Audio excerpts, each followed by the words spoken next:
Hello students. आज की इस वीडियो में आज मैं आप लोगों को ना ऐसे प्रश्नों के बारे में बताने वाला हूँ जो एग्जाम में लगभग आते रहते हैं।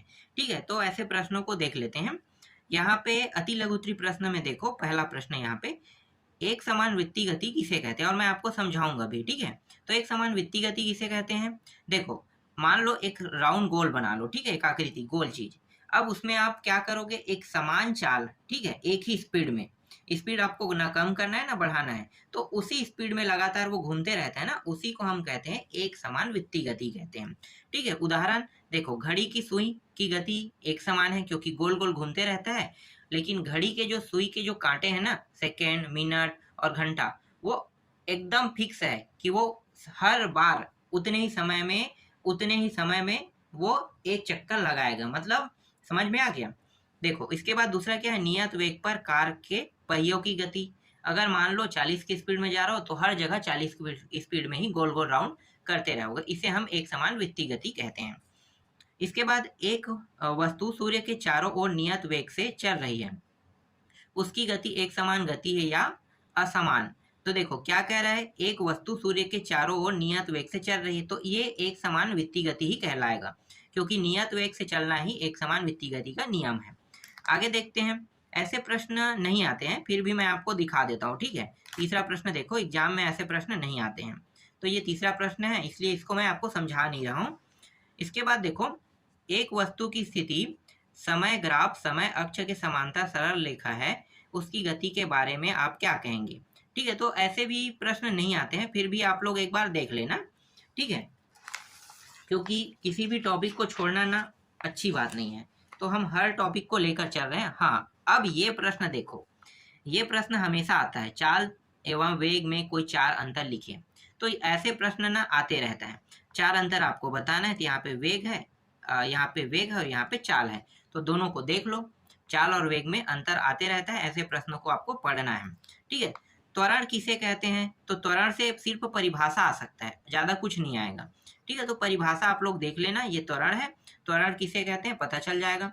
ठीक है, इसके बाद मैं आपको दिखा देता हूँ विस्थापन। ये भी प्रश्न आते रहता है, तो विस्थापन भी काफी इंपॉर्टेंट क्वेश्चन है, विस्थापन को भी याद कर लेना। विस्थापन और दूरी से रिलेटेड है ना, अंतर बताना है, तो ऐसे प्रश्न आते रहते हैं। औसत चाल किसे कहते हैं, इसका ऐसा ही मात्रक लिखिए। तो ये प्रश्न शायद ही आएगा, बहुत कम चांस है, देखने को मिलेगा। एक समान त्वरण किसे कहते हैं, ऐसे भी प्रश्न आपको देखने को नहीं मिलेगा, ऐसा प्रश्न नहीं पूछा जाता है। जो पूछा जाता है वो मैंने आपको बता दिया है। और देख लेते हैं और कुछ होगा तो इस अध्याय में आईएमपी के तौर पे। तो देखो, यहाँ पे एक है विस्थापन। ठीक है, विस्थापन दूरी से किस प्रकार भिन्न है, तो ये विस्थापन दूरी से ना भिन्न वाला प्रश्न आते रहता है, ये भी इंपॉर्टेंट है। इसके अलावा सदिश व अदिश राशि को समझाइए कह रहा है, तो सदिश राशि, अदिश राशि, सदिश राशि जो है इसमें दिशा और परिणाम दोनों होते हैं। अदिश राशि में सिर्फ क्या पाया जाता है भाई, अदिश राशि में केवल परिणाम बस पाया जाता है, दिशा नहीं होता है। समझ में आ गया, तो दोनों में अंतर आपको मैंने बता दिया सिंपल शब्दों में। ठीक है, ये इंपॉर्टेंट है। इसके बाद यहाँ पे जो गणितीय वाला प्रश्न दिया है ना, ये वाला, ये आपको देखने को नहीं मिलेगा, ये आता ही नहीं है। ठीक है, गणितीय वाला प्रश्न नहीं आता है, तो इतना ज्यादा आपको फोर्सली इसे याद करने की आवश्यकता नहीं है, जो जो बता रहे हैं वही प्रश्न देखते रहना। ठीक है, और देखते हैं दीर्घोत्तरी में क्या है। देखो, किस स्थिति में किसी वस्तु के औसत चाल व औसत वेग का परिणाम बराबर होता है। ठीक है, तो बराबर होता है कह रहे हैं, तो ये जो है ना काफी बड़ा प्रश्न है, फिर भी ऐसे प्रश्न एग्जाम में नहीं आते हैं। ठीक है, आगे देखते हैं। इसके बाद एक समान गति के लिए वेग समय ग्राफ खींचिए कह रहा है, तो समय ग्राफ खींचने के लिए कहा है, तो ये भी प्रश्न संभावना आपको देखने को नहीं मिलेगा, ये भी वैसे ही प्रश्न है। ठीक है, फिर भी मैं आपको सबका आंसर लगा रहा हूं, तो मैं दिखा रहा हूं। ठीक है, चलो आगे बढ़ते हैं। इसके बाद देखो, यहाँ पे प्रश्न है, एक समान मंदन में वेग समय ग्राफ खींचे। ठीक है, तो वेग समय ग्राफ खींचना है, तो अभी मैं आपको इसे नहीं समझा रहा हूँ, क्योंकि ये प्रश्न भी इतना इंपॉर्टेंट नहीं है, ये प्रश्न भी आपको एग्जाम में देखने को नहीं मिलेगा। ठीक है, संभावना संभावना, इसलिए आपको बस मैं यहाँ पे उत्तर लगा के दे रहा हूँ। चलो आगे देखते हैं। इसके बाद यहाँ पे चौथा प्रश्न जो है, ये भी शायद ही आपको देखने को मिलेगा। ठीक है, गणितीय प्रश्न है, ये भी गणितीय प्रश्न है, जो देखने को नहीं मिलेगा मैं हटा देता हूँ, ज्यादा कंझट है वो सबके सब। ठीक है, तो ऐसे प्रश्नों को हटा देते हैं। देखो, ये प्रश्न आपको देखने को मिल सकता है, ये रहा। गति के 3 समीकरणों को लिखकर उसमें प्रयुक्त संकेतों के अर्थ बताइए। तो ये गति के 3 समीकरण हैं, तीनों समीकरणों से प्रश्न पूछा जाता है। ठीक है, तो ये प्रश्न आपको दीर्घोत्तरी में देखने को मिल सकता है। तो आप देख लो इसका उत्तर। ठीक है, 2 देख लिए, एक और है, उसको भी मैं आपको दिखा देता हूँ। कहाँ पे है भाई तीसरा? हाँ ठीक है, यहाँ पे है। ठीक है, तीसरा देखो, तीसरा गति के तृतीय नियम। ठीक है, तो इसका सूत्र आप देख सकते हो, ये रहा। ठीक है, सूत्र आपको दिखाई दे रहा है। ठीक, आगे बढ़ते हैं।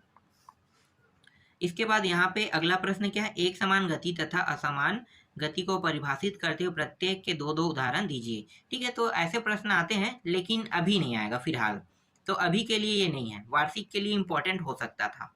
आगे देखते हैं, यहाँ पे ग्राफी दिया है, व्युत्पन्न कीजिए। ठीक है, तो ये प्रश्न आपको देखने को नहीं मिलेगा। मैं यहाँ पे जो देखने को नहीं मिला वो उसे हटा देता हूँ। ठीक है, और क्या है यहाँ पे देखो, ये प्रश्न थोड़ा सा इंपॉर्टेंट है, थोड़ा सा, ज़्यादा नहीं। 9वां प्रश्न। ठीक है, क्योंकि यहाँ पे अच्छा प्रश्न पूछा गया है और ये चित्र आप देख सकते हो, और चित्र के थ्रू ये गणितीय प्रश्न है, तो काफ़ी आसान रहता है इसका सॉल्यूशन। तो देख सकते हो पूरा आंसर यहाँ पे लगा हुआ है। ठीक है, तो लगभग लगभग ये प्रश्न आ सकता है, तो इसलिए इसको मैं आपको पूरा दिखा देता हूँ। ठीक है, इसके बाद इसमें और है, लेकिन उन 2 प्रश्नों को मैं छोड़ रहा हूँ। और कोई प्रश्न है क्या इसमें इम्पोर्टेंट? देख लेते हैं। अब मुझे यहाँ पे इम्पोर्टेंट प्रश्न तो नहीं दिखाई दे रहा है, नहीं, बस इतना ही था इसमें इम्पोर्टेंट। अब आते हैं अध्याय 5 में आते हैं। ठीक है, तो अध्याय 5 में जो आने वाले संभावना प्रश्न है उसको मैं आपको बता देता हूँ। देखो, यहाँ पे संवेग संरक्षण का नियम, ये प्रश्न पूछा जा सकता है। अब संवेग संरक्षण के नियम की परिभाषा पढ़ लेते हैं, ये क्या बताना चाहता है। जब 2 या 2 से अधिक पिंडों के निकाय पर बाह्य बल न लग रहा हो तो निकाय का संपूर्ण वेग नियत रहता है। ठीक है, तो ये प्रश्न संभावना है। जड़त्व से आप क्या समझते हैं? ये प्रश्न भी आ सकता है। जड़त्व के बारे में आपको पता है ना, न्यूटन के गति के प्रथम नियम को ही जड़त्व का नियम कहते हैं। तो ये वही है, न्यूटन के गति का प्रथम नियम ही है। इसके बाद देखो यहाँ पे अगला क्या है, क्रिकेट खिलाड़ी तेजी से आती गेंद को कैच करते समय गेंद पकड़ने के साथ अपने हाथ पीछे क्यों ले जाता है? तो ये काफ़ी इंटरेस्टिंग क्वेश्चन है। अब इसका जवाब आपको खुद पता होगा, जो क्रिकेट खेलते हैं ना, उनको तो लगभग पता होगा। तो ये खुद याद मत करना, आपको पता है क्या होता है। ठीक है, तो अपने शब्दों में लिख लेना। इसी तरह से ये भी वैसा ही है। घर्षण बल, ये इंपॉर्टेंट क्वेश्चन है। घर्षण बल भी इंपॉर्टेंट है। देखो, जब खुरदुरी सतह पर कोई वस्तु गति करती है तो वस्तु की ओर के मध्य लगने वाले गति विरोध बल को घर्षण बल कहते हैं। ये इंपॉर्टेंट था। ठीक है, ये इतना इंपॉर्टेंट नहीं है। छठवां प्रश्न, छठवां प्रश्न शायद ही आपको देखने को मिलेगा आपके एग्जाम में। और यहाँ पे क्या बोल रहा है भाई, यहाँ पे 3 ठोस जो क्रमशः एल्युमिनियम, स्टील तथा लकड़ी के बने हैं एवं इसका आकार तथा आयतन समान है, बताओ इनमें से किस ठोस का जड़त्व ज्यादा होगा और क्यों? ठीक है, तो यहाँ पे इसका भी उत्तर लगा हुआ है, पर ये नथिंग दैन इम्पॉर्टेंट। ठीक है, इतना इम्पॉर्टेंट नहीं है। चलो आगे बढ़ते हैं। कांच के बर्तन पक्के पर गिरने से टूट जाता है जबकि रेत पर गिरने नहीं, क्यों? तो ऐसे प्रश्न पूछे जाते हैं। ठीक है, इसको देख लेना। आगे आते हैं कि द्वितीय नियम। तो गति के द्वितीय नियम, यहाँ पे जो टॉपिक दिया है ये प्रश्न नहीं आएगा। इसके अलावा अगर कोई दूसरा रहता है ना गति के द्वितीय नियम से, तो जरूर यहाँ से प्रश्न पूछते हैं। आगे देखते हैं, चौथा इंपॉर्टेंट है कि नहीं पता करते हैं। देखो, यदि नेट असंतुलित बल शून्य हो जाए तो क्या संवेग भी शून्य होगा? समझाइए। ये भी इतना इम्पोर्टेंट नहीं है। ठीक है, इसका भी उत्तर यहाँ पे लगा हुआ है। फिर यहाँ पे देखो, बंदूक वाला, ये इंपॉर्टेंट है। बंदूक चलाने पर व्यक्ति पीछे की ओर धक्का क्यों लगता है? ठीक है, तो ये प्रश्न इंपॉर्टेंट, इसे देख लेना। फिर आपको और दिखाता हूं मैं प्रश्न। यहाँ पे देखो 5वां प्रश्न। ठीक है, इसको दिखा बस देता हूं मैं, पढ़ने की आवश्यकता नहीं है। इसको उत्तर यहाँ पे पूरा लगा हुआ है। ठीक है, आधा जो है इस साइड में है, क्योंकि वो मुझे ज़्यादा इंपॉर्टेंट नहीं लगा इसलिए मैंने उसे हटा दिया। ठीक है, आधा ये रहा। आगे देखो, यहाँ पे दूसरा प्रश्न, यदि क्रिया सदैव प्रतिक्रिया के बराबर होता है, मतलब गति के तृतीय नियम है। तृतीय नियम को ये पूछ रहे हैं, स्पष्टीकरण करने के लिए कह रहा है कि बैल गाड़ी को कैसे खींच पाता है। ठीक है, तो गति के तृतीय नियम से अगर थोड़ा बहुत भी आप जानते हो, देखो गति के तृतीय नियम क्या होता है, एक मेज होता है, मेज के ऊपर मेज के ऊपर बुक रख देते हो, इसे तो सुने होंगे ना। तो क्या करता है, टेबल जो है ऊपर की ओर बल लगाता है और बुक जो है वो नीचे की ओर बल लगाता है। यही सेम प्रक्रिया यहाँ भी लागू होगा। आगे देखते हैं, ये भी इंपॉर्टेंट क्वेश्चन था ना अभी जो बताया हूँ मैं।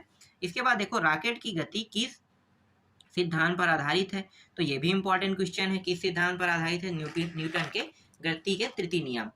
तृतीय नियम क्या होता है? वही प्रत्येक क्रिया के विपरीत प्रतिक्रिया। तो यही चीज यहाँ पे समझा के बताया है भाई इस प्रश्न में, तो ये इंपॉर्टेंट है। इसके बाद यहाँ पे देखो आगे आते हैं, संवेग संरक्षण का नियम मैंने बता दिया इसे पहले वाले टॉपिक में, इसको और नहीं देखेंगे। यहाँ पे असंतुलित बल किसे कहते हैं, ये भी इतना इम्पोर्टेंट नहीं है, पर छोटा सा प्रश्न है तो एक बार कम से कम पढ़ लेना, ठीक है। ऐसे प्रश्न नहीं आते हैं तो मैं ऐसे प्रश्नों को सजेस्ट नहीं करूंगा कि आप लोग अभी इसे पढ़ो। आगे देखते हैं, सातवां प्रश्न इंपॉर्टेंट है क्या, देखते हैं। एक अग्निशमन कर्मचारी को तीव्र गति से ज्यादा मात्रा में पानी फेंकने वाला रबर की पाइप से तकलीफ क्यों होता है, स्पष्ट करें। ठीक है, ये भी इंपॉर्टेंट नहीं है पर छोटा सा टॉपिक है तो सिर्फ स्पष्टीकरण पूछा है कि लगभग क्या होता है ऐसे होने पर, तो ये तो याद कर सकते हो ना, छोटा सा टॉपिक है तो देख लेना इसे, ठीक है। इसके बाद और कुछ इंपॉर्टेंट थोड़ी है, देखते हैं। बहुत सारा इसमें टॉपिक दिया है लेकिन मुझे यहाँ पे इम्पोर्टेंट टॉपिक तो दिखाई नहीं दे रहा है, तो मैं यहाँ पे, ठीक है, 12वां को देख लेते हैं। ये थोड़ा मुझे इम्पोर्टेंट लग रहा है, यहाँ पे आ जाते हैं।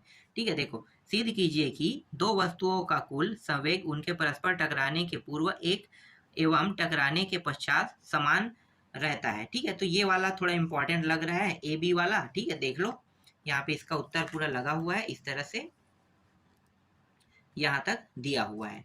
थोड़ा सा और होगा पर इतना ज़्यादा आपको पढ़ना नहीं पड़ेगा, थोड़ा सा पढ़ना है आपको, लेकिन सॉल्यूशन आपको पूरा करना है भाई। इतना ज़्यादा पढ़ना नहीं पड़ेगा लेकिन सॉल्यूशन आपको पूरा करना है। ठीक है, तो यहाँ तक ये कंप्लीट हो गया। चलो आगे देखते हैं, जीवन की मौलिक इकाई कोशिका। यहाँ से कुछ प्रश्न थोड़ी आएगा, तो अगर यहाँ से प्रश्न आता है तो काफ़ी इसमें इंटरेस्टिंग टॉपिक दिया हुआ है, देख लेते हैं। देखो यहाँ पे कोशिका झिल्ली और कोशिका भित्ति में अंतर, ऐसे प्रश्न काफ़ी आते हैं ना, तो ऐसे प्रश्नों को याद कर लेना। ठीक है, आगे देखते हैं। इसके बाद प्रारूप जंतु कोशिका का नामांकित चित्र बनाइए, तो ये आपको दीर्घोत्तरी में देखने को मिलेगा बोल रहा है, इसलिए आपको अभी यहाँ पे इसे पढ़ने की आवश्यकता नहीं है, वहीं पे देख लेंगे। कोशिका सिद्धांत जीवों की संरचना के बारे में हमारी समझ को स्पष्ट करता है, कैसे समझाइए। ठीक है, तो ये प्रश्न इंपॉर्टेंट है। आगे देखते हैं, देखो यहाँ पे दिया है माइक्रोकांडिया और हरित लवक पे अंतर, तो ये अंतर वाला है, तो ऐसे प्रश्न को याद कर लेना। इसके बाद यहाँ पे देखो, यहाँ पे एक प्रश्न है, कोशिका सिद्धांत क्या है, लिखिए और कोशिका सिद्धांत के बारे में बताइए क्या है। तो ये इंपॉर्टेंट क्वेश्चन है और रीतिकाएं भी इंपॉर्टेंट क्वेश्चन है। लाइसोसोम वाला भी, ये भी इंपॉर्टेंट है, ये तो सबसे ज़्यादा इंपॉर्टेंट है क्योंकि ये आत्महत्या की थैली क्यों कहते हैं, तो ये आप लोग देख लेना। ठीक है, इसका भी आंसर यहाँ पे मैं आपको दिखा देता हूँ। ठीक है, ठीक, अब दीर्घोत्तरी पे आते हैं। ज़्यादा प्रश्न नहीं है इसमें, बहुत कम प्रश्न है। दीर्घोत्तरी में देखो, ये चित्र की बात कर रहा था, जो चित्र है ये वही चित्र है। ठीक है, तो कोशिका भित्ति है, केंद्रक है, क्लोरोप्लास्ट है, रीतिका है, तो ये सारे चित्रों की बात कर रहा है, तो ये चित्र आप देख सकते हो। आगे देखते हैं, यहाँ पे देखो, यहाँ पे दूसरा जो टॉपिक दिया हुआ है इसको देख लो। ठीक है, तो यहाँ भी, तो ये इंपॉर्टेंट है ये भी, क्योंकि यहाँ पे जो टॉपिक बताया ना, यहाँ से प्रश्न पूछा गया कई बार, तो ऐसे प्रश्न आते रहते हैं। और यहाँ पे पौधे के उन भागों के नाम लिखे जिन्हें रंगीन लवक, हरित लवक, रंगीन लवक पाए जाते हैं, इस तरह से। तो इन तीनों के बारे में आपको बताना है, तो ये रहा, देखो यहाँ पे इसका उत्तर है। इसके बाद यहाँ पे देखो चौथा, अतः झिल्ली तंत्र की क्रियाकलाप को समझाइए। ठीक है, तो ये रहा। और कोशिका प्रायः छोटी होती है क्यों कह रहा है, तो इसका उत्तर ये रहा। और है क्या इसमें, मुझे लगता है बस इतना होना चाहिए और नहीं होना चाहिए। ठीक है, एक दो प्रश्न और है लेकिन छोटा, अच्छा बड़ा दिया है पर बहुत छोटा है इसका उत्तर। तो भोजन पकाने की प्रक्रिया के दौरान प्रायः सब्जियों में नमक डालते हैं, नमक डालने के बाद सब्जियों से पानी बाहर निकलता है, ऐसा क्यों होता है, समझाइए। काफ़ी इंटरेस्टिंग क्वेश्चन, इसका जवाब मुझे भी जानना था लेकिन मैं अभी इसे पढ़ के नहीं बता सकता क्योंकि वीडियो बहुत लंबा हो जाता है, तो इसको देख लेना। ठीक है, अब यहाँ पे क्या होगा कह रहा है, तो ऐसे प्रश्न नहीं आते हैं, तो इसको मैं हटा देता हूँ। क्या होगा, खत्म करो उसको। जंतु एवं पादप कोश का एक और प्रश्न यहाँ पे है, देखो ये प्रश्न, ये है इम्पोर्टेंट। ठीक है, तो इन प्रश्नों को भी आपको देख लेना है विज्ञान में। ठीक है, अब आता है 7वां अध्याय ना, तो 7वां अध्याय के जो प्रश्न है उसको मैं रोक रहा हूँ 7वां अध्याय में। ठीक है, 6 तक की मैं बता रहा हूँ अभी। ठीक है, तो 6 तक के मैंने जो बताया है, उन्हें अगर आप अच्छे से तैयारी कर लोगे तो अच्छा नंबर आपका आएगा।